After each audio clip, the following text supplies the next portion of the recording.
Adelante, Nati. Hola. Hola. Bueno, buenas tardes. Yo soy la doctora Natalia Campana. Vamos a dar inicio a la séptima y última clase de este curso virtual de neonatología. Hoy las disertantes van a ser la doctora Rosemary Quiroga Ibarra y la doctora Florencia Charelli.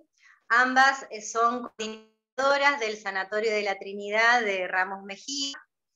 Las doctoras tuvieron un imprevisto de último momento, así que para que podamos aprovechar esta hora académica y se pueda dar el curso igual, lo que hicieron las doctoras es poder grabar la charla, así que ellas no van a estar en vivo, ¿sí? en la charla, pero sí se va a poder dar igual, así que bueno, que nos dieron esta posibilidad para que se pueda igual aprovechar esta hora de aprendizaje. Son dos charlas, la primera va a estar presentada por la doctora Rose y la segunda por la doctora Florencia Charelli. Así que podemos dar comienzo. Buenas tardes, mi nombre es Rose Quiroga, soy coordinadora del servicio de neonatología del Sanatorio Trinidad de Ramos Mejía y en esta oportunidad vamos a charlar de un tema. Le pusimos como título Cuidando prematuros extremos en la UCIM. En realidad es un tema muy amplio, de los cuales decidimos hablar de dos temas: de pulmón, del prematuro extremo, de cómo lo cuidamos en nuestra unidad, y de ductus. Cada vez tenemos más prematuros extremos en nuestras unidades, pero cada vez que llegan mejor cuidados a la UCIM, gracias al control prenatal, a los esteroides antenatales, también gracias a la recepción del recién nacido, que es más efectivo, por el clampeo demorado del cordón, que le realizamos a nuestros niños prematuros extremos, que sabemos que debemos esperar entre 30 segundos a un minuto, por el cuidado de la temperatura y por el apoyo respiratorio menos invasivo. El uso precoz de CPAP es una tendencia que tenemos, y es una tendencia a ser menos agresivos con el pulmón del recién nacido. Sabemos que el uso de CPAP desde sala de recepción mejora y estabiliza el pulmón del recién nacido y mejora la capacidad residual funcional, mejora la oxigenación, disminuye el requerimiento de oxígeno, y la PEP da un buen volumen pulmonar a nuestros niños y genera menor trabajo respiratorio y mejor síntesis de surfactante endógeno. Alan Job describió en el 2014 y lo publicó en un Neo Review la incidencia de distrés respiratorio en los prematuros extremos, todos menores de 31 semanas, que la verdad que a medida que disminuye la edad gestacional, el distrés respiratorio es más alto. Pero si lo estabilizamos con CPAP desde sala de partos, la verdad que disminuye drásticamente el requerimiento de surfactante de estos niños. Así que es tan importante el uso precoz de surfactante. Pero también sabemos que estos niños van a tener displasia en una alta incidencia por la nueva displasia, porque nacen en un pulmón, se interrumpe el desarrollo pulmonar cuando nacen ellos. En un metaanálisis donde se comparó CPAP precoz versus intubación y surfactante, se analizaron 5 estudios grandes donde se reunió una buena N de más de 2.000 pacientes con una edad gestacional menor a 29 semanas y un peso menor a 1.100 gramos. Estos grupos tenían gran adherencia de corticoides prenatales, así que eso es un dato muy importante a tener en cuenta. Y en el grupo CPAP se vio que disminuía la necesidad de intubación, la necesidad de ARM y surfactante y el requerimiento de corticoides postnatales.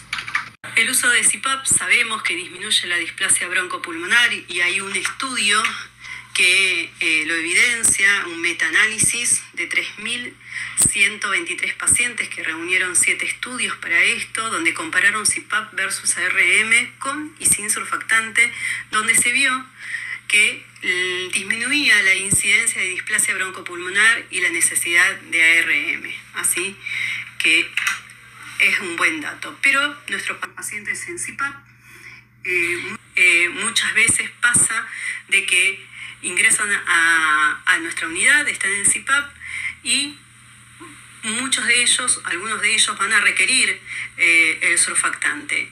¿Y cuáles son los predictores del fallo de CPAP?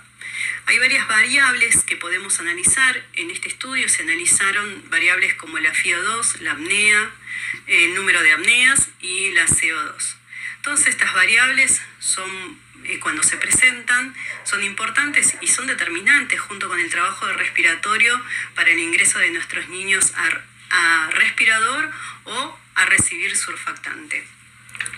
Pero hay un estudio que se hizo en el 2019 donde se analizó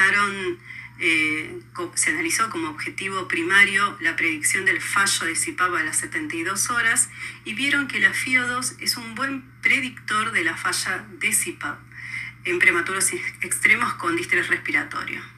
Si la FiO2 en la primera hora de vida es mayor a 35% y si en la segunda hora de vida es mayor al 30%, en este estudio demostró que las probabilidades de falla son altas a las 72 horas, entonces está bueno tenerlo como parámetro predictor, para que no dejemos que nuestros niños se agoten y tardemos en la decisión del pasaje de surfactante. Usar surfactante precoz es una de las premisas. La terapia de surfactante juega un papel esencial en el manejo del distrés respiratorio, ya que reduce el neumotórax y mejora la supervivencia. Todos sabemos y ya sabemos que no debemos usar el surfactante como profilaxis, sino debe ser un uso selectivo en los prematuros extremos. Y la pregunta es, ¿cuándo debemos intervenir? La respuesta es cuanto antes mejor. Por eso es tan importante la predicción del fallo de CPAP. También sabemos que los surfactantes naturales son todos equivalentes, que son mejores que los sintéticos, a excepción del Curosurf, que el Curosurf en varios estudios se mostró que es mejor el Curosurf a 200 miligramos kilo que a 100 miligramos kilo y es mejor que el Survanta. Así que es un dato también a tener en cuenta a la hora de elegir nuestro surfactante. Y el modo de administración, que el surfactante, a medida que fueron pasando los años, fueron cambiando la visión de cómo administrarlo en esta tendencia de ser menos agresivos. El Insure es una de las técnicas que se usa sedación, se intuba, se pasa surfactante y se extuba a los pacientes. Desde el 2011 comenzamos a usar, o se comenzó a usar en el ámbito neonatal, el LISA, que es un método menos invasivo, es la administración de surfactante menos invasiva, y se demostró que los recién nacidos requieren menos días de ventilación mecánica, pero tiene algunos sesgos estos estudios que demostraron la administración de LISA. Los resultados a corto plazo tienen baja evidencia, la población de los estudios era muy heterogénea y realmente no hay una evidencia sólida de que disminuya la displasia broncopulmonar y no hay resultados a largo plazo. Esta publicación del doctor Eduardo Bancalari y colaboradores mostró que ellos se preguntan, un problema complejo nunca tiene soluciones fáciles, y vieron algunos problemas en LISA que, por ejemplo, en los pacientes prematuros extremos menores de 27 semanas durante el procedimiento presentan desaturaciones, hipoxia, estrés, y no se sabe qué efecto tenga sobre el neurodesarrollo. ¿Es traumática?, se preguntan, así que se requieren más investigaciones para elegir y valorar la analgesia y sedación al realizar este procedimiento con el fin de mejorar la laringoscopía y la instilación de surfactante. Además, necesitamos una ventilación espontánea con buen esfuerzo respiratorio en estos niños para que estén suficientemente reclutados para alcanzar a una distribución adecuada del surfactante y simétrica. En nuestra unidad, por lo pronto, lo que hacemos es, si un paciente requirió intubación, para nosotros es más beneficioso observarlo en ventilación unas horas y si presenta mejoría, entonces lo extubamos. Y también es la recomendación hoy en día del CIBEM. Y bueno, pero hay chicos que requieren intubación. Fracasó el CPAP y necesitamos intubarlo. ¿Y qué sabemos de los ventiladores, de las modalidades? Hay varios modos ventilatorios, el SIMB es uno de ellos. Sola no es una buena estrategia para los prematuros, eso lo sabemos. Acompañada con presión de soporte, se sabe que disminuyen los días de ventilación, pero no se logra un volumen tidal constante.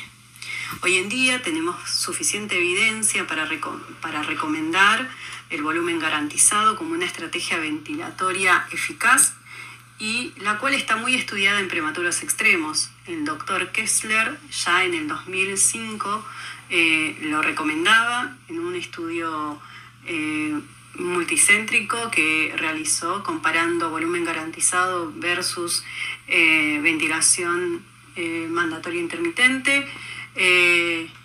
Y el volumen garantizado en modo asistido controlado es una buena estrategia para nuestros niños porque mantiene el volumen tidal estable, evita el volutrauma, previene la sobredistensión de estos pulmones que después quedan injuriados, permite mejor el manejo de la CO2, hay menos hipocapnia y tiene mejor recuperación posaspiración. Lo bueno que esta modalidad realiza el descenso automático de la presión durante el destete, cuando el pulmón del prematuro comienza a mejorar. El doctor Klingelberg también, esta es una publicación de hace poco tiempo, del 2017, donde hizo un metaanálisis donde se evaluaron 16 trabajos randomizados, reunió una N bastante significativa de 900 prematuros y también él vio que la displasia broncopulmonar disminuía cuando usamos volumen garantizado, que la hemorragia intracerebral grado 3 y 4 también disminuye y también disminuye la hipocapnia. Así que es un método seguro para usar y tenemos que empezar a usarlo en nuestras unidades. Nosotros lo estamos usando hace poco, hace 2 meses, lo incorporamos como más rígido en todos nuestros pacientes. Es hoy en día de primera elección al ventilar a nuestros niños. Y un niño ventilado, ya lo ventilamos, ya le pasamos surfactante y ya estamos pensando en extubarlo. Y la cafeína es una amiga de la extubación, es un agonista de receptores de metilsantina y de adenosina, es un potente estimulador de la actividad respiratoria central. La eficacia y su seguridad están probadas en el tratamiento de la apnea y para disminuir el fracaso de la extubación.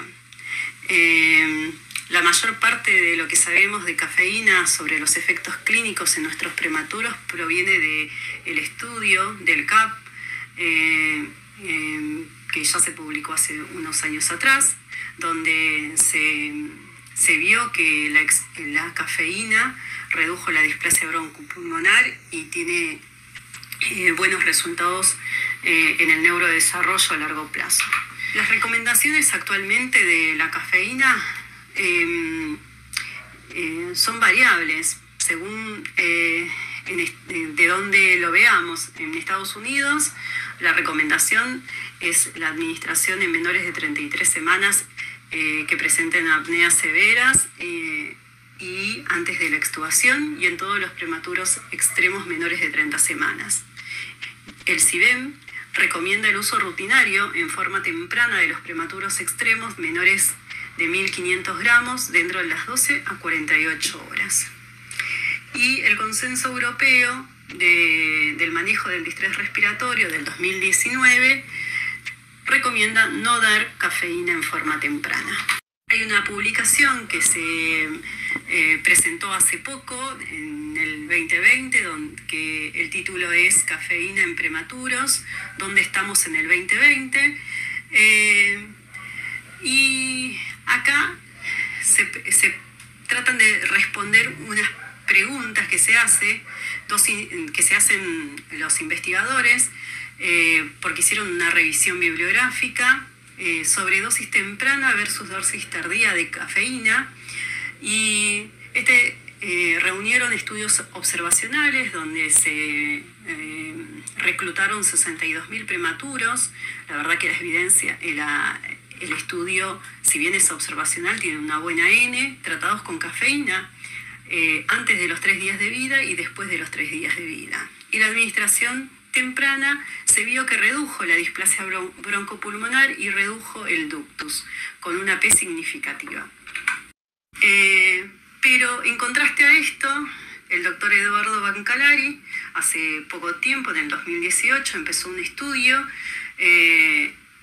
donde quiso ver si la cafeína temprana disminuía el tiempo de ventilación mecánica en los prematuros, e hizo un estudio randomizado, controlado, y lo comparó con placebo. Lo que hizo fue reclutó prematuros menores de 30 semanas, entre 23 y 30 semanas, y este estudio tiene una N de 83 niños, y los resultados que obtuvieron fueron: el inicio temprano de la cafeína en los prematuros extremos ventilados no redujo el tiempo de la extubación y la duración de la necesidad de oxígeno suplementario de displasia, y encontraron una tendencia inesperada, porque en realidad pensaban que esto no iba a suceder, pero sucedió, aunque no significativa, hacia una mayor mortalidad en el grupo cafeína. Esto los llevó a decidir detener el estudio para ser cautelosos, y ellos sugieren tener precaución con el inicio temprano de la cafeína, hasta tener estudios multicéntricos grandes donde nos hablen y nos aseguren sobre la eficacia del uso temprano de la cafeína. Entonces, podemos ver de esto que todavía hay resultados contrastantes sobre el efecto del inicio temprano de la cafeína, sobre la duración y sobre la muerte. Y necesitamos más estudios como para poder decir que la cafeína es segura si se administra temprano y en pacientes ventilados. Otra de las preguntas que este estudio multicéntrico plantea es dosis altas de cafeína versus dosis bajas de cafeína o estándar. En realidad las dosis bajas las toman como dosis estándar. En esto reunió estudios multicéntricos, estudios aleatorizados, controlados, y reunió 6 estudios de 620 pacientes, menores todos de 32 semanas, y comparó dosis de carga y mantenimiento altas entre 40 y 20 versus las habituales de 20 de carga y 10 de mantenimiento como máximo, que también es una dosis alta, y se asoció que las dosis altas disminuyen significativamente el fracaso de la extubación en los recién nacidos prematuros menores de 32 semanas, disminución de la frecuencia de las apneas, y no se asoció a discapacidades graves, y el único efecto adverso a corto plazo fue la taquicardia. Otro estudio retrospectivo de 216 recién nacidos menores de 28 semanas comparó la administración de cafeína a 80 miligramos kilo versus 20 miligramos kilo en las primeras horas de vida, y no mostró diferencias en la incidencia de morbilidades neonatales. Así que pareciera dosis altas de tratamiento con cafeína pueden ser más efectivas para reducir la tasa de apnea y el fracaso de la extubación. así como la displasia broncopulmonar. Sin embargo, necesitamos estudios que nos hablen de los resultados a largo plazo de estas dosis altas. ¿Y hasta cuándo debemos durar con la terapia de cafeína? La recomendación actual es tendríamos que extenderla entre las 33 a 35 semanas. Que después de esa edad, la verdad es que disminuyen drásticamente los episodios de apnea intermitente. Y extubamos a nuestro paciente y cómo evitamos la reintubación. Nosotros en los prematuros extremos lo que hacemos es colocarles ventilación no invasiva intermitente. En este estudio que muestra la eficacia del soporte respiratorio no invasivo, analiza varios modos de ventilación no invasiva. Es un metaanálisis de 31 estudios con una N de 4000.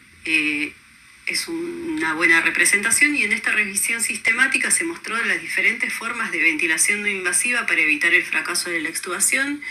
Comparó tanto CPAP con flujo continuo, CPAP con flujo variable, ventilación no invasiva intermitente, sincronizada, no sincronizada, CPAP y cánulas de alto flujo. Y concluyó que la ventilación intermitente no invasiva es tanto la sincronizada como la no sincronizada es mejor para evitar la reintubación en los prematuros extremos.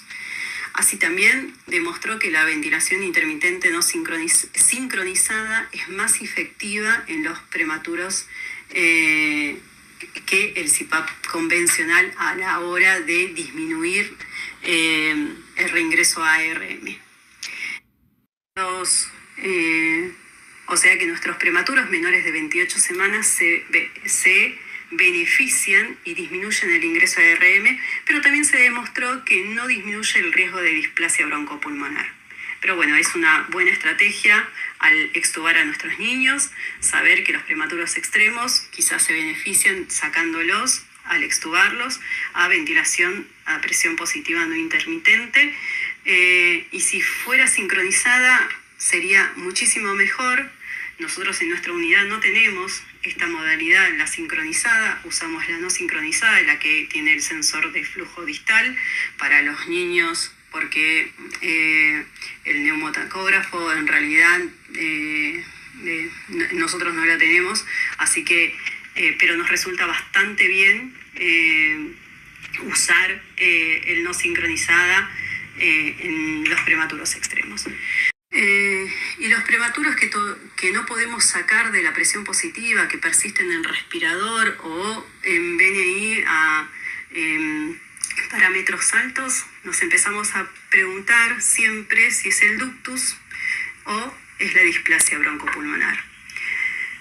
Y si es la displasia, sabemos que nuestra herramienta, nuestro caballito de batalla es la dexametasona. Y este estudio es el estudio de la doctora Doini, que presentó que dosis bajas de dexametasona facilitan la extubación en prematuros que dependen del respirador. Este es el estudio DART, que nos enseñó que los corticoides disminuían el tiempo de respirador, los requerimientos de oxígeno, disminuyen los parámetros ventilatorios y favorecen a la extubación de los pacientes prematuros. Entonces es una elección que inicialmente se había elegido de rutina, pero en análisis más adelante nos dimos cuenta que los resultados a largo plazo no eran buenos porque tenían alteración en el neurodesarrollo. Y esto los llevó a preguntarse cuál es el impacto sistémico de los corticoides postnatales sobre la mortalidad y la parálisis cerebral, que es lo que a largo plazo es lo que más inconvenientes da. Y también elegir los corticoides prudentemente es algo importante en nuestras unidades, ya que los efectos adversos a corto plazo, si bien a nivel respiratorio son muy buenos, muchas veces nos enfrentamos a situaciones como la hiperglucemia, la hipertensión, la miocarditis hipertrófica que pueden dar, y en los prematuros extremos también la perforación intestinal. Entonces, decidir colocar corticoides a nuestros pacientes es una decisión importante. Este estudio que mostramos acá del impacto de los corticoides sistémicos postnatales sobre la mortalidad y la parálisis cerebral es un metaanálisis de 20 ensayos controlados con una N de 1.271 niños que analizaron el riesgo de muerte o parálisis cerebral en relación al riesgo de DBP. Y lo que pudieron demostrar en este estudio, como vemos en el gráfico, que a medida que el riesgo de displasia broncopulmonar es bajo y nosotros tratamos a nuestro paciente con corticoides, aumenta significativamente el riesgo de muerte y parálisis cerebral.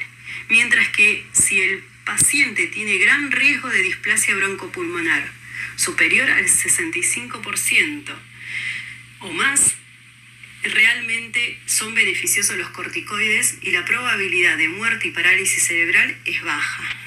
Entonces, en realidad, el uso de corticoides lo tenemos que usar en forma racional, evaluando cada paciente y viendo qué beneficio va a tener. Y si el riesgo de displasia broncopulmonar es alto y está pegado a presión positiva, tenemos que usarlo.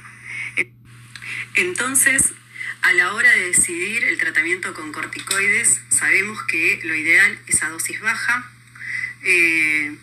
que su efecto beneficioso es según el nivel de riesgo de displasia broncopulmonar, que esto, como veníamos hablando, si el nivel de riesgo es alto de displasia broncopulmonar, el efecto va a ser muy beneficioso y va a disminuir el riesgo de muerte y parálisis cerebral.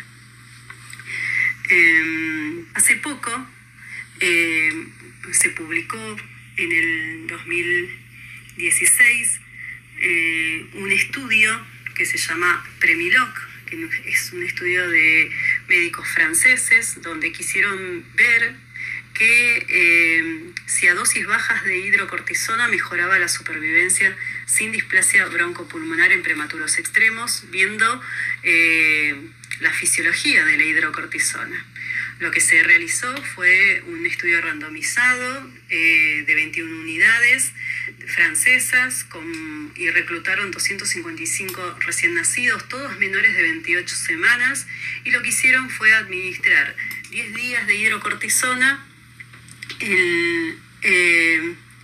y versus placebo. Y esto se administró en los primeros 10 días de vida. Y el grupo de hidrocortisona se vio que tuvieron casi un 60% mejor sobrevida sin displasia broncopulmonar en comparación al placebo, y con una NNT de 12, que es muy buena. Y concluyeron que las bajas dosis de hidrocortisona podrían prevenir los efectos perjudiciales de la inflamación en el pulmón en desarrollo. Pero esto se vio también que la tasa de sepsis aumentó en los prematuros entre 24 y 25 semanas que fueron tratados con hidrocortisona. Entonces, antes de decidir usar de rutina en nuestras unidades hidrocortisona por esta evidencia que parece ser muy beneficiosa para nuestros niños,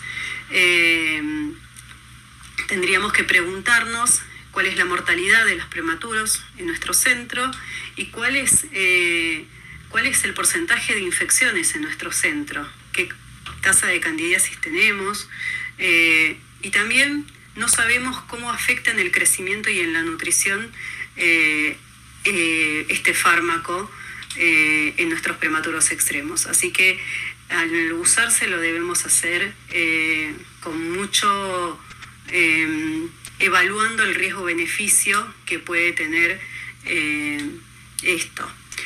Bueno, les agradezco su atención. Ahora pasamos con la doctora Ciarelli con la otra parte de la charla.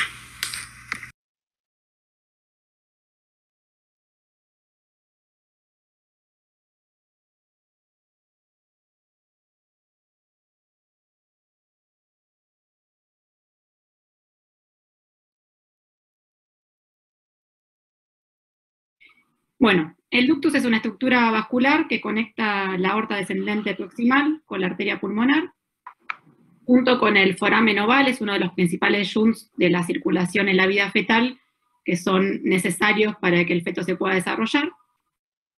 Sabemos que el cierre funcional en los recién nacidos de término ocurre espontáneamente y es rápido, en general entre las 24 y las 72 horas de vida, y esto se ve favorecido por los altos niveles de oxígeno, la exclusión de la placenta de la circulación, el aumento del flujo pulmonar y la disminución de las prostaglandinas circulantes.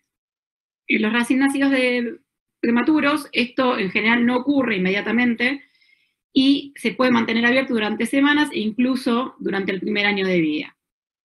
Esto a veces tiene repercusiones o uno lo puede dejar abierto, como vamos a ver más adelante, sin que ocurran morbilidades importantes.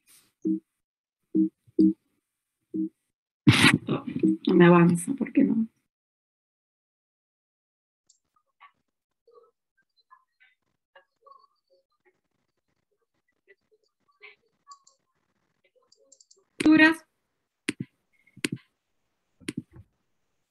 Bueno, el diagnóstico del ductus se basa en 3 pilares: el clínico, el radiológico y el ecocardiográfico, que eso se va a ocupar un poquito más que más adelante. Dentro del aspecto clínico, que es lo que nosotros vamos a evaluar todos los días y que es algo fácil de visualizar, lo separé por aspectos como para que sea más simple. Dentro de lo cardiovascular, que es en general el órgano más afectado, el primer signo que vamos a tener es la taquicardia, después un soplo que es sistólico, eyectivo, y que va a ir aumentando de acuerdo a cuán hemodinámicamente significativo y el shunt que tenga ese ductus, puede ser holosistólico en algún momento. Los pulsos periféricos van a ir haciéndose cada vez más visibles y palpables. El precordio se torna hiperactivo, y cuando el cuadro avanza y ya la repercusión es más masiva, puede aparecer hipotensión diastólica. Dentro de la parte respiratoria, lo que primero aparece también son las apneas. En un bebé que probablemente podía tener alguna apnea por prematurez, empiezan a ser cada vez más frecuentes. Empeora la parte respiratoria, aumenta el síndrome de dificultad, y lo que uno puede ver también es que el bebé no se puede o destetar de la asistencia respiratoria, o si bien ya estaba sin respirador, tiene que volver a reiniciar. Y lo que vamos a ver también es edema pulmonar, que ahora lo vamos a ver en las placas. En cuanto a lo gastrointestinal, también algo frecuente de ver es la intolerancia alimentaria y la mala ganancia ponderal, que es uno de los signos que a nosotros nos importan para ver si realmente este ducto se está comprometiendo o no al paciente. Después se puede ver, bueno, también disminución del ritmo diurético, aumento de los niveles de creatinina, y en lo metabólico, una acidosis metabólica que cuando el cuadro ya es más avanzado, empieza a levantar el ácido láctico como manifestación de hipoperfusión sistémica. Bueno, acá puse 2 placas típicas, sobre todo más para los chicos. Son 2 pacientes que están intubados, prematuros. En la primera de la izquierda lo que vemos es el hiperflujo pulmonar, el pulmón se pone blanco. Obviamente el paciente, si es prematuro, y sobre todo si está con el respirador, puede ser que tenga algo de patología pulmonar, pero no es la placa de una membrana hialina que uno podría ver en los primeros días de vida, y tampoco es la de la displasia. Si bien a veces se puede confundir, o sobre todo si el ductus se hace más sintomático con el transcurso de las semanas, uno puede confundírselo un poco, pero en general el patrón es bastante en alas de mariposa, con ese infiltrado el pulmón se pone blanco, y cuando el cuadro es un poco más avanzado también aparece la cardiomegalia, que sobre todo se ve la placa de abajo. ¿Por qué nos importa conocer el estatus de nuestro paciente con respecto al ductus? Lo que genera todas las consecuencias hemodinámicas y a nivel general es la magnitud del shunt de izquierda a derecha que pasa a través de ese conducto. Esto genera hiperflujo pulmonar, que es esa placa que se ve anteriormente, que se pone como el pulmón blanco, y una hipoperfusión sistémica. Se genera robo a otros órganos, como puede ser el intestino, el riñón y el cerebro. Esto causa inestabilidad hemodinámica, y todos estos cambios que se van apreciando se asocian a síndrome de dificultad respiratoria que va empeorando con el tiempo, prolongado uso de asistencia respiratoria mecánica, o esto que les contaba, que tiene que reingresar en ARM, hemorragia pulmonar, displasia broncopulmonar, enterocolitis necrotizante, alteración de la función renal, todo por la hipoperfusión que se genera, mayor riesgo de hemorragia intraventricular, leucomalacia, parálisis cerebral y obviamente, bueno, los casos más graves, la muerte. Es difícil llegar a ese punto, pero bueno, nosotros porque tenemos toda la posibilidad diagnóstica y de tratamiento, pero bueno, no es lo mismo estar en la Trinidad que estar en una provincia que tiene pocos medios y no tiene un cardiólogo, que si bien no es necesario porque el diagnóstico no lo puede hacer clínico, nosotros siempre nos apoyamos en ellos como para poder tomar la conducta de tratarlo. La idea más de esta charla era hablar un poco de las controversias y si realmente el ductus es necesario tratarlo. Como vamos a ver después en las conclusiones, la realidad es que no hay una receta como para muchas de las patologías que nos ocurren en neo. Uno tiene que ver paciente por paciente y capaz lo que para un paciente es hemodinámicamente significativo por tamaño ecocardiográfico, por ejemplo, no es lo mismo en otro paciente con el mismo tamaño. Sabemos que el ductus tiene una alta tasa de cierre sin tratamiento.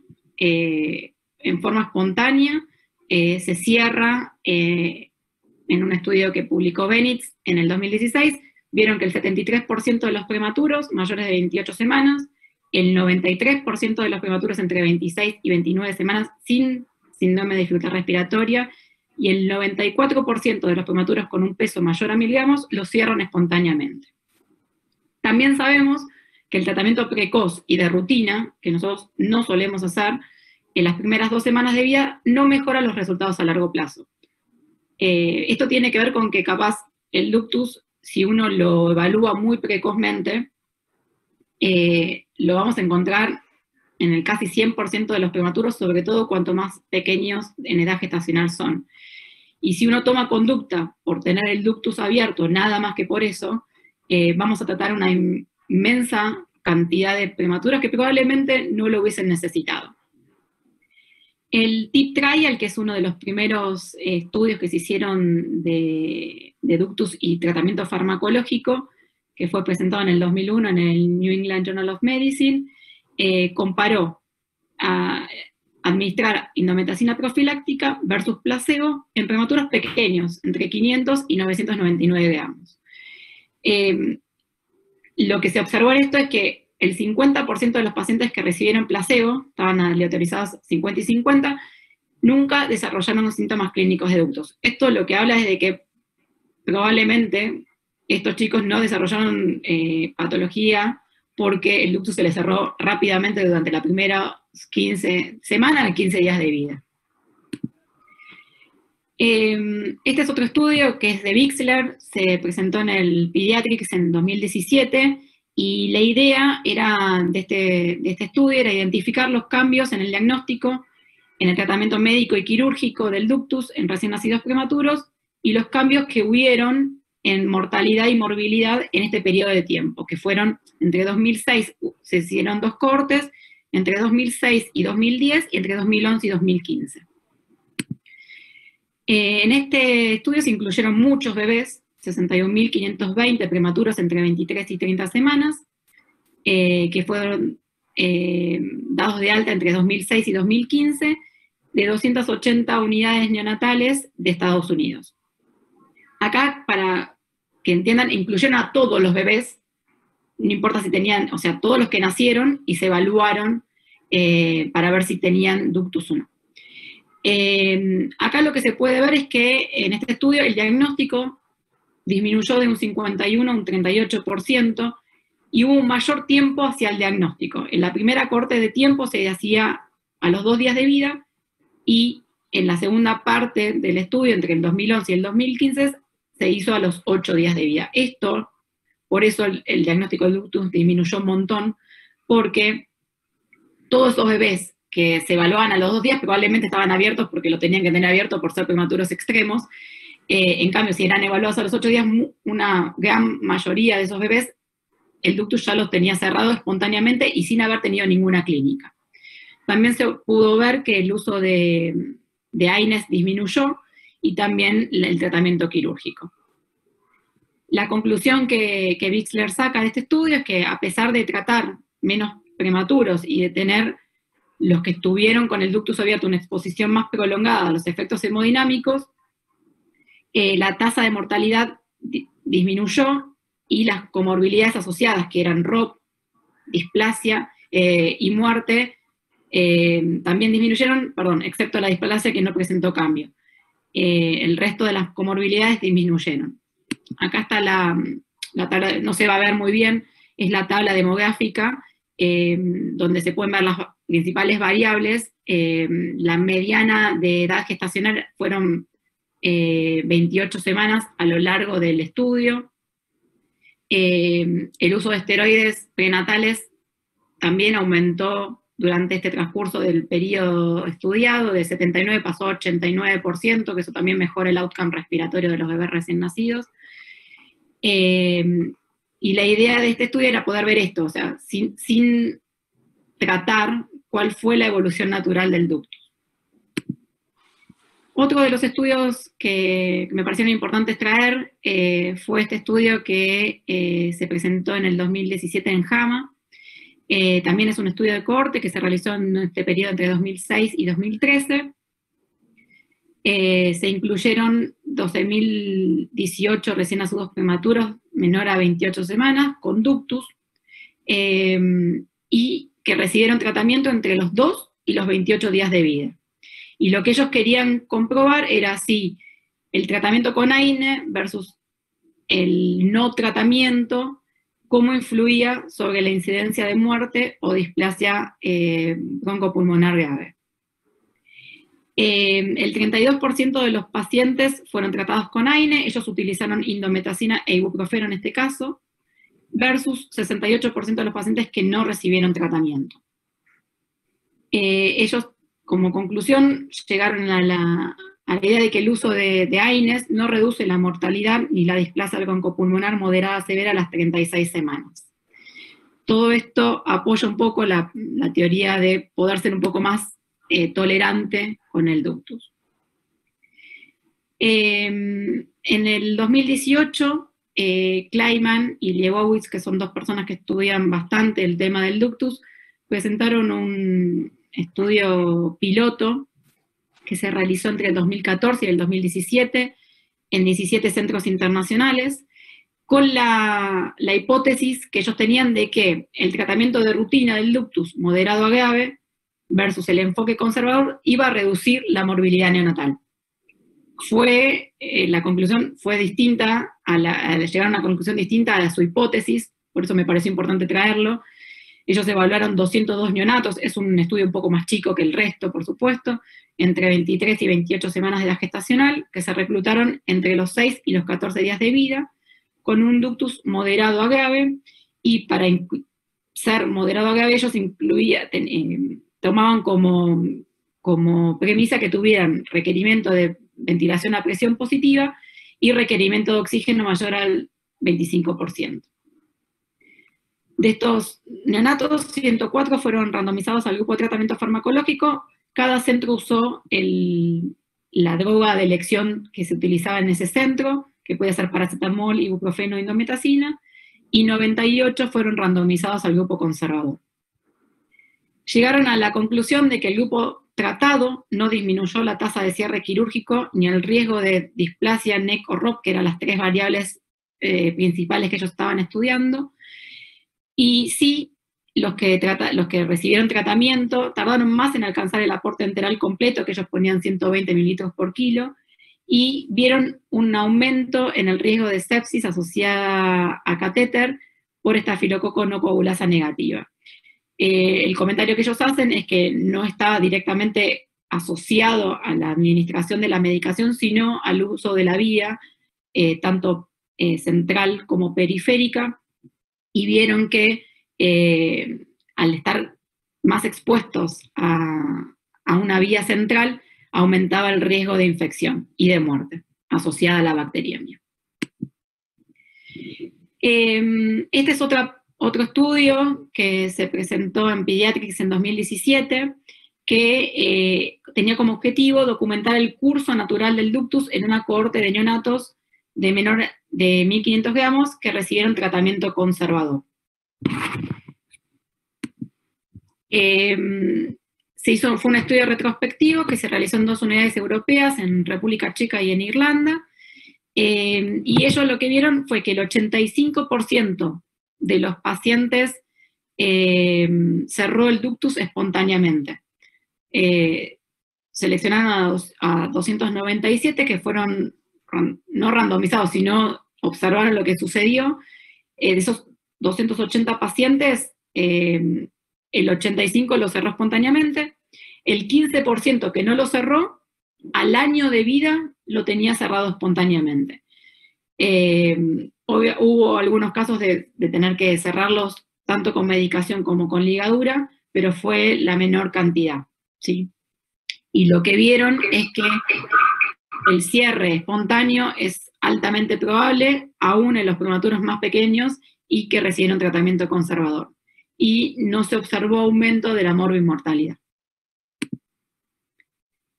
Y este es el estudio más nuevo que encontré en la revisión. Es un estudio que se realizó en Corea, se publicó en JAMA en este año.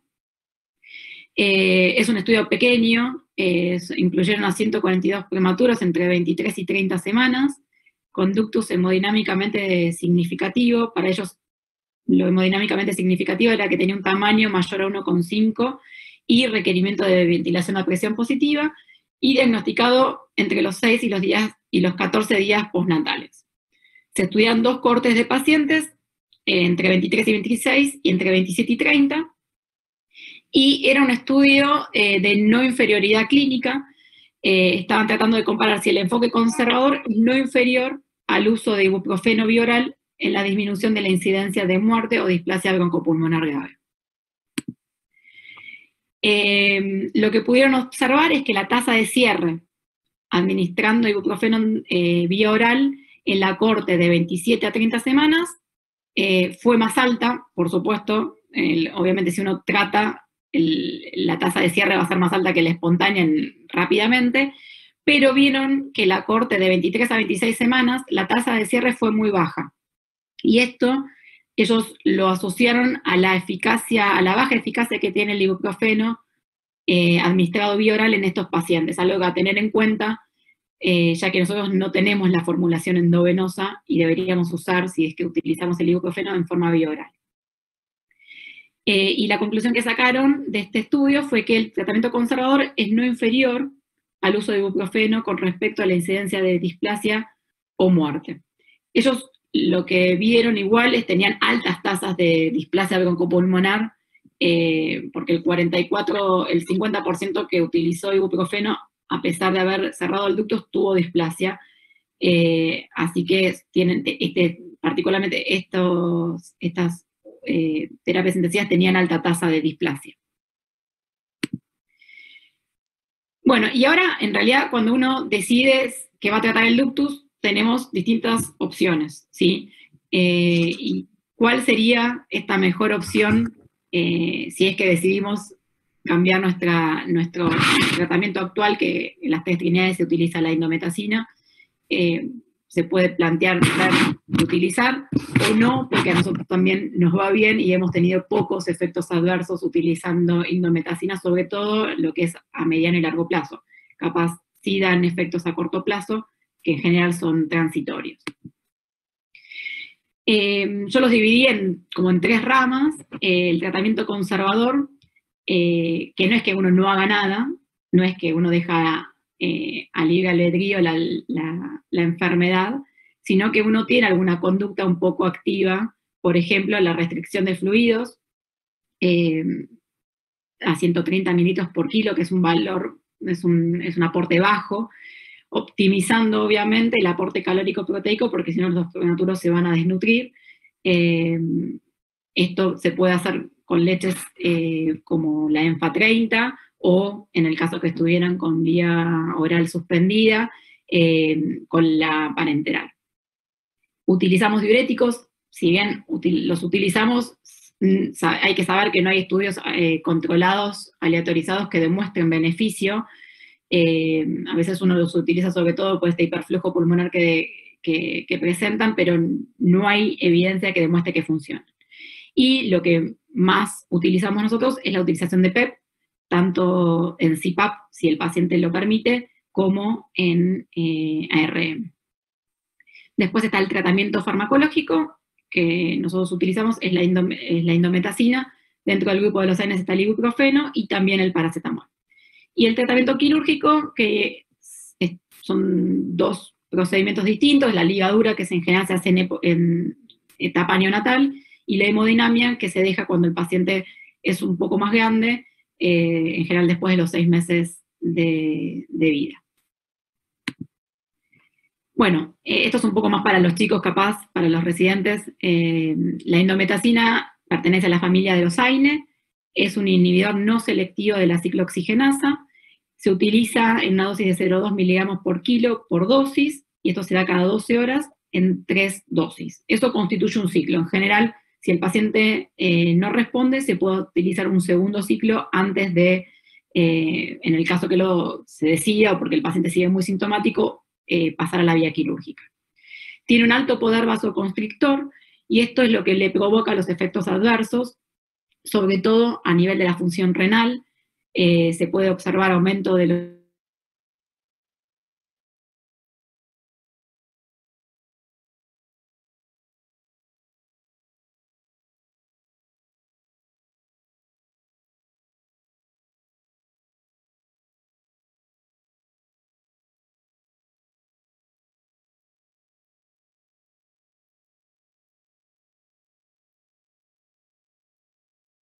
si estamos tratando una gran cantidad de pacientes. El ibuprofeno es la otra medicación que se puede utilizar. Este es un inhibidor selectivo de la ciclooxigenasa 1. La dosis habitual en la que se usa es 10 miligramos por kilo por día en el primer día, y en el segundo y el tercer día 5 miligramos por kilo. Se puede usar tanto endovenoso como vía oral. Ahora vamos a ver las revisiones Cochrane, pero es efectivo y tiene menos efectos adversos administrándolo por vía oral. Y esto que yo les había contado antes, de tener en cuenta que nosotros no tenemos la formulación endovenosa, que es la lisina, la sal de lisina, entonces deberíamos poder utilizar solo el ibuprofeno endovenoso, vía oral, disculpen. Comparte el mismo mecanismo de acción y la eficacia en el cierre del ductus que la indometacina, entre un 70 y un 85%, dependiendo de los estudios analizados, pero como tiene menor efecto vasoconstrictor, produce menor impacto en la microvasculatura y por lo tanto menos efectos a nivel renal. Como efecto adverso se ha asociado hiperbilirubinemia transitoria, y había algunos reportes de casos de hipertensión pulmonar, pero que después fueron desestimados y no asociados al uso de ibuprofeno. La Cochrane este año se presentó una revisión tanto de ibuprofeno como de paracetamol. El ibuprofeno, al ser una droga un poco más utilizada, tiene más estudios incluidos, son 39, que incluyeron 2.843 pacientes. y de la conclusión que se llega es que el ibuprofeno es tan efectivo como la indometacina para el cierre ductal. Se reduce el riesgo de NEC utilizándolo, hay menor duración de RM y menos riesgo de insuficiencia renal transitoria. La administración bioral es tan efectiva como la administración endovenosa, que eso es algo que nos puede dar algo de tranquilidad en Argentina. Cuando se estudiaron, los efectos secundarios son más frecuentes en la vía endovenosa que en la vía enteral. Bueno, como dije, la oliguria y el aumento de la función renal. Después también se evaluó en esta revisión las altas dosis de ibuprofeno bioral, que es 20 el primer día, 10 y 10 los segundos 2 días, versus las dosis estándar. Obviamente que al darle más dosis disminuye el riesgo de fracaso de cierre, pero todavía no está con una recomendación fuerte como para utilizar altas dosis, si bien el cierre es más probable. Falta un poco de evidencia a largo plazo en cuanto al neurodesarrollo, pero es una droga más conocida que el paracetamol, que es la siguiente que vamos a ver ahora. El paracetamol no es un AINE, es un inhibidor de la prostaglandina sintetasa POX. Se utiliza en una dosis de 15 miligramos por kilo cada 6 horas durante 3 días. Se puede usar tanto endovenoso como bioral. En Argentina tenemos las dos formulaciones. La endovenosa es una droga bastante cara y a veces difícil de conseguir. El primer estudio que se hizo con paracetamol en ductus fue en el año 2011 por el doctor Hammerman. Por eso hay poca evidencia a largo plazo, sobre todo con el neurodesarrollo. No tiene efecto vasoconstrictor periférico, por lo tanto, en los prematuros que tienen contraindicación a los AINES podría ser utilizado y es una alternativa.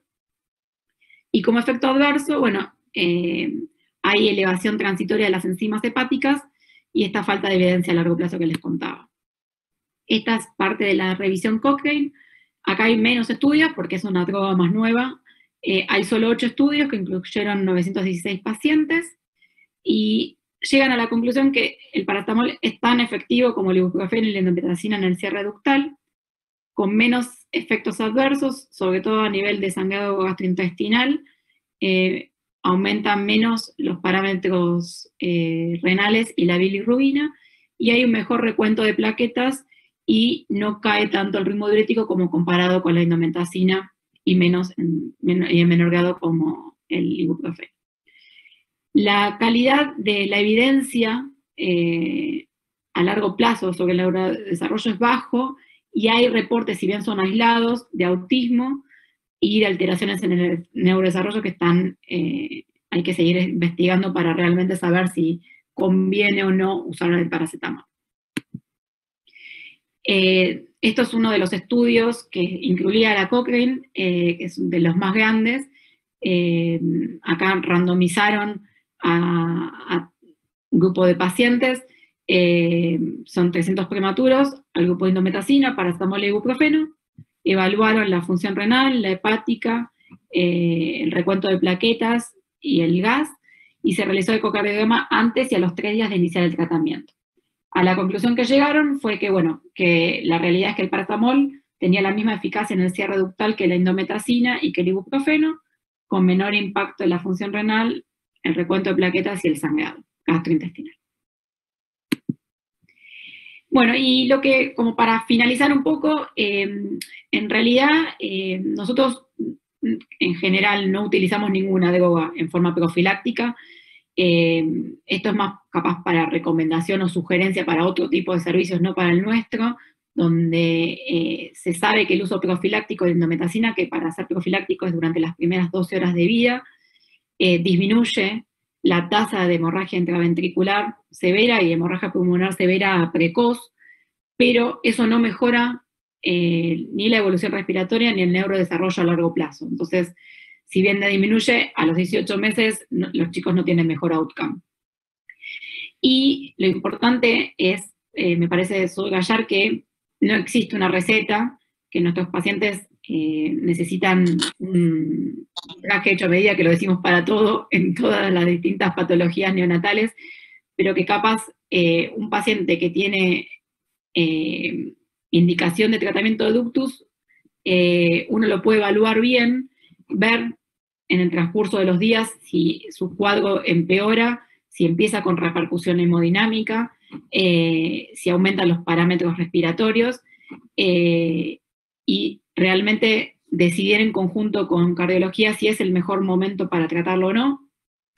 Lo ideal es no tratarlo capaz durante las primeras 7 días o primeras 2 semanas de vida, y lo que queda como para seguir futuras investigaciones es encontrar realmente qué grupo selecto de neonatos y en qué momento uno debería tratarlos para disminuir el riesgo de tratamiento, que genera el tratamiento, y sobre todo para evitar complicaciones a largo plazo por tener un ductus que sea hemodinámicamente significativo abierto durante mucho tiempo. Y como último dato, quería presentar los datos que tuvimos nosotros en Ramos Mejía, en 4 años y medio de servicio. Nosotros tuvimos 165 prematuros menores de 1.500 gramos, de los cuales 23 tuvieron un ductus hemodinámicamente significativo, esto fue el 14% de los pacientes. De estos, el 60% requirieron tratamiento, nosotros únicamente utilizamos indometacina endovenosa, y de estos 14, 3 fracasaron y requirieron cirugía, que fue en la etapa neonatal, ligadura quirúrgica. De estos pacientes eran entre 24, estos 14 eran de entre 24 y 28 semanas, 13 tenían un peso menor a 1.000 gramos, y 7 eran menores de 750. Y de los 9 pacientes que no se trataron, fallecieron 5, que eran pacientes muy gravemente enfermos, y de esos, en general, la decisión de hacer la cirugía y primeramente de iniciar el tratamiento con indometacina fue la dependencia que tenían al respirador y los altos parámetros ventilatorios, junto con la clínica cardiovascular, pero lo que más predominaba y para lo que más nos ayudó a tomar la decisión fue el no poderlos destetar ni del oxígeno ni del respirador.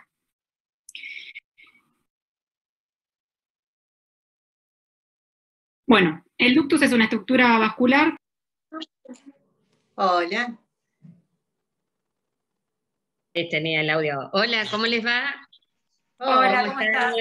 Muchísimas gracias por la charla, la verdad que impecable. Un montón de datos que realmente nos sirve. Justo Nati pidió disculpas hace un ratito, no sé si se ha podido conectar, la acaban de llamar, así que bueno, nos pidió si podíamos hacer el cierre. Yo varias preguntas, vi que están, cuando arrancó la charla había preguntado si ya estaban ventilando por volumen, y después en el transcurso de la charla lo aclararon. ¿Cómo les está yendo con eso? Mejor, digamos, que observan. Mira, hace poco tiempo, hace 2 meses que empezamos a ventilar, y nosotros tenemos muy pocos prematuros extremos en respirador, así que recién que son 3 pacientes que habremos puesto. 4 pacientes cortito. Sí, así que recién estamos empezando y haciendo la experiencia también. A nosotros también nos está costando porque estamos más familiarizados con el otro sistema, pero bueno, sabemos que hay evidencia de que es la mejor estrategia en este momento, así que lo estamos poniendo en práctica. Sí, nosotros la charla anterior fue justamente la parte de ventilación, y se habló mucho de la ventilación por volumen, y bueno, estamos todos un poco entusiasmados.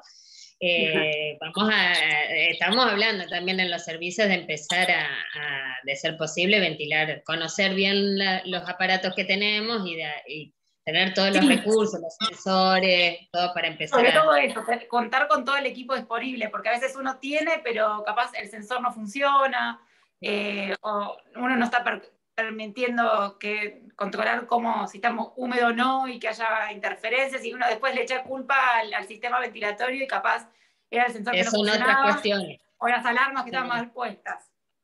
Claro, claro, seguro.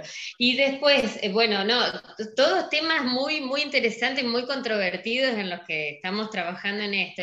La cafeína, por ejemplo, ¿ustedes la están usando temprano o con cada chico van evaluando?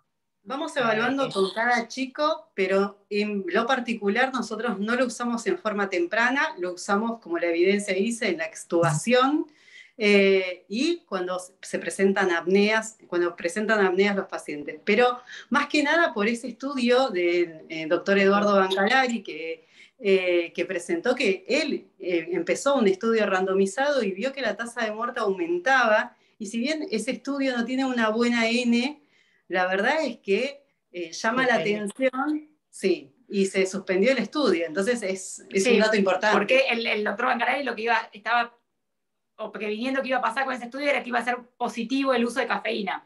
Es más interesante porque tuvo que suspender y publicó aún así los datos contra lo que él había planeado que iba a pasar, viendo que la mortalidad aumentó, entonces hubo que frenar el estudio. Claro.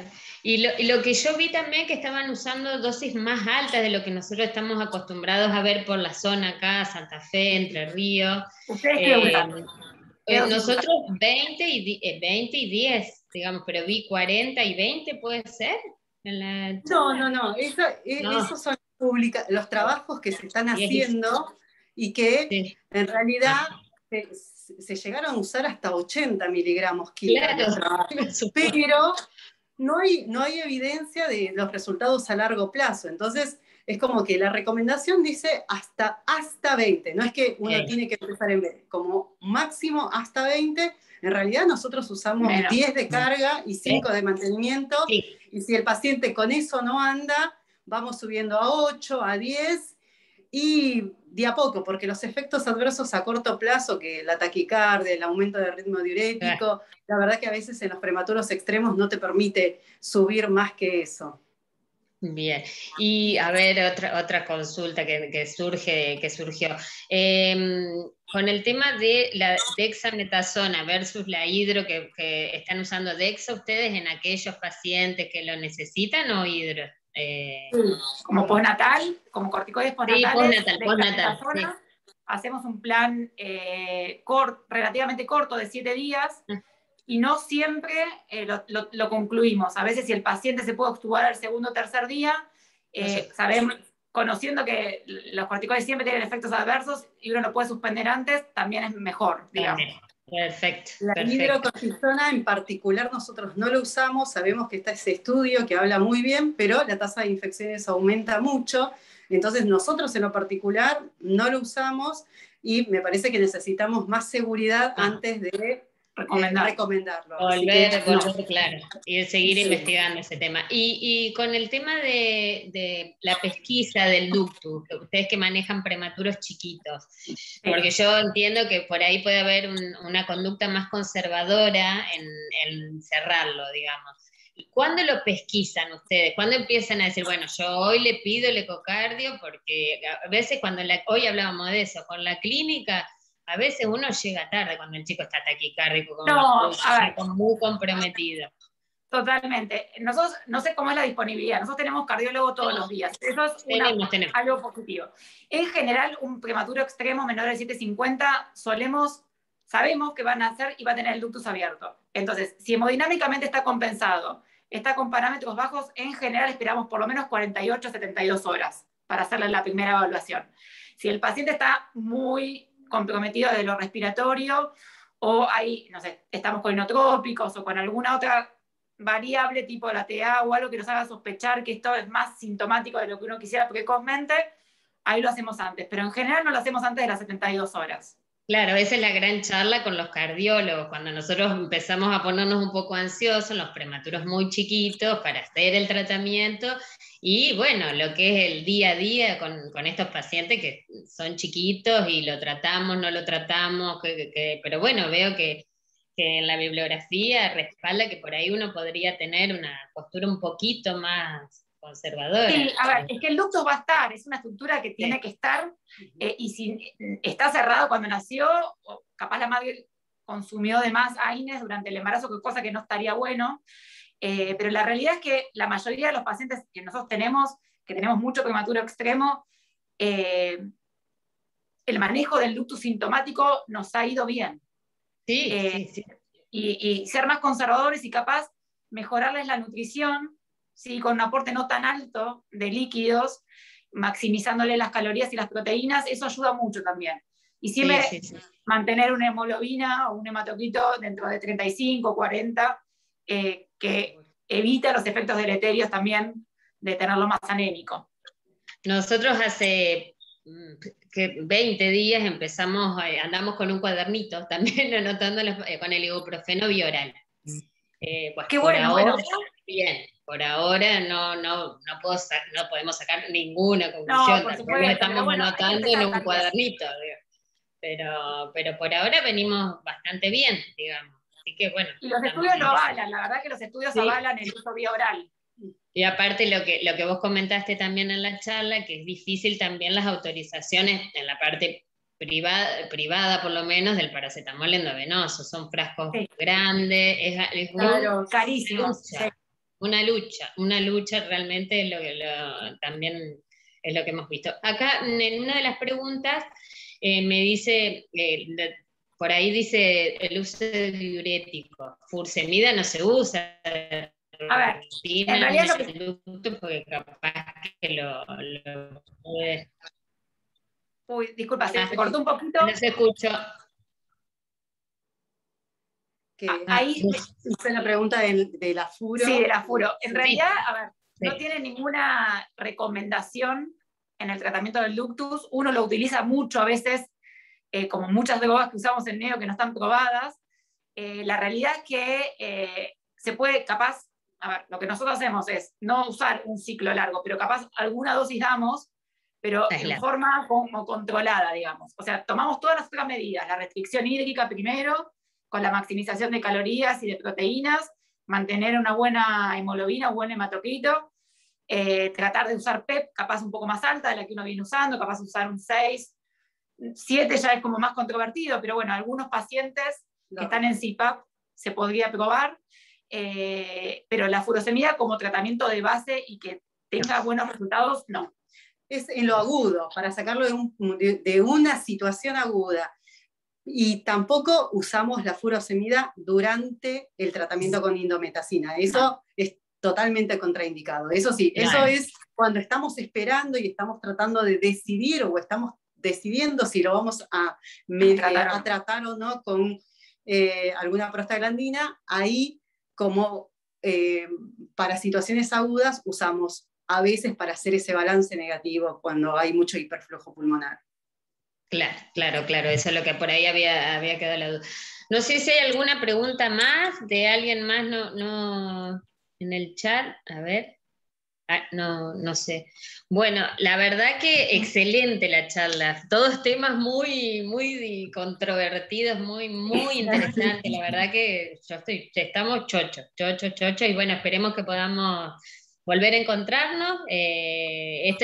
Bueno, el Zoom tiene la facilidad de estas cosas, que podemos conocer, hemos tenido la experiencia de poder encontrarnos con ustedes, que si no la verdad que sería muy difícil los viajes y todo, se perdió eso de poder encontrarse, pero bueno, esto es en positivo, así que le queríamos agradecer haber dado la charla. Gracias por la posibilidad. Sí, bueno. Muchísimas gracias.